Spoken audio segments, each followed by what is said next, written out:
Attorney Rob Charles is a big fan of playing tennis, but a typical doubles match in 2010 resulted in something unpredictable. Rob was playing with friends at Tucson's Racket and Fitness Club when he collapsed unexpectedly. But I am told I was serving, hit a serve, came into the net, fell to the ground. People thought I was fooling around. But it wasn't a joke. Rob's heart stopped beating without any warning, so blood flow to the brain and other vital organs would also cease if not attended to immediately. Death was almost certain.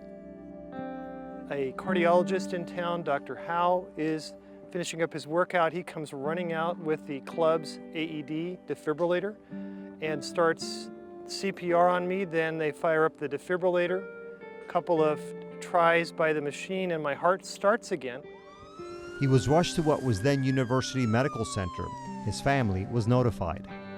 If you had told me that he'd been hit by a car, anything like that, I would have said, okay, that's the universe.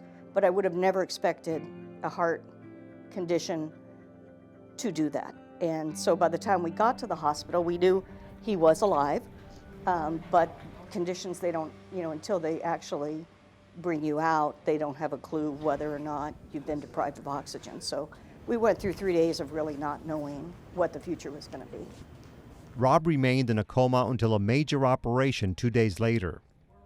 I wake up Monday night, having no idea where I had been. I'm alert, more or less. By Tuesday, discover I have had a sudden cardiac arrest, quadruple bypass experience.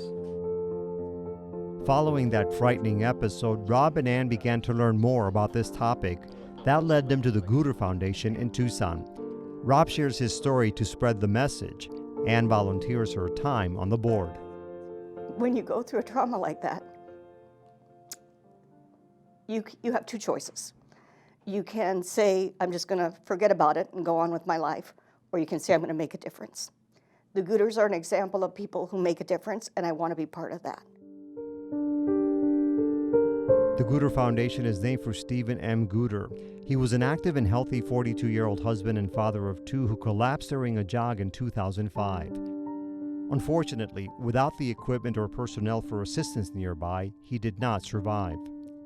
The grief is an ongoing process. It's been a little over 10 years, and it doesn't really get easier. There's just a little more distance from the loss.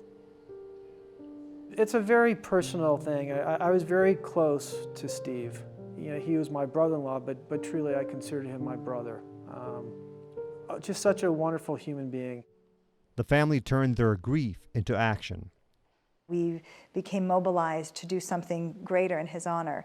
And so the foundation was established. Originally, we thought we'll do a small tennis event. He was a great athlete, a great tennis player.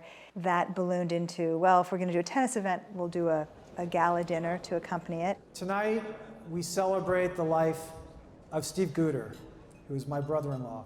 The foundation is a Tucson-based organization that raises awareness, increases education, and helps to fund research to try to prevent and treat these arrests. Sudden cardiac arrest is the leading cause of natural deaths in the United States. It claims more than 300,000 lives each year, more than lung cancer, breast cancer, and AIDS combined. Its victims are often in their 30s or 40s, but other ages are not exempt, and there are few or no warning signs or symptoms. If we can save one life, it's worth everything. So it's very important to us to make a difference, to hope that another family doesn't have to experience the same tragedy and grief that we have. Since 2005, the foundation has raised several $1 million for its mission, which includes the distribution of AEDs. Dozens of these life-saving devices are being donated to places where large groups of people gather, such as theaters or schools. First responders, police and fire departments are also getting them. This AED is really easy to use. Once you power on the unit, it begins giving you step-by-step instructions.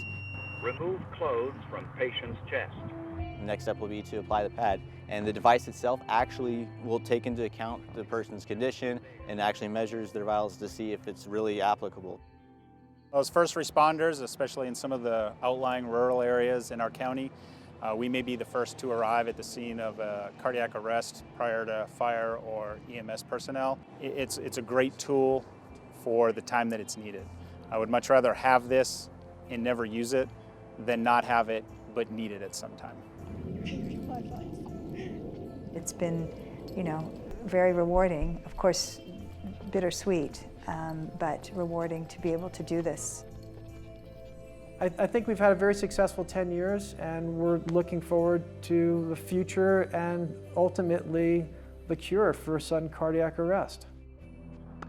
Meantime, Rob Charles is back on the tennis court, grateful for all who have helped him, but determined to stay on track. My father had a heart attack on the tennis court, his father did, and so everyone says to me, well, that of course means you're not playing tennis anymore, which is the furthest thing from my reality. My reality is some kind of exercise is a critical piece of mental health and physical health, and this is what I do.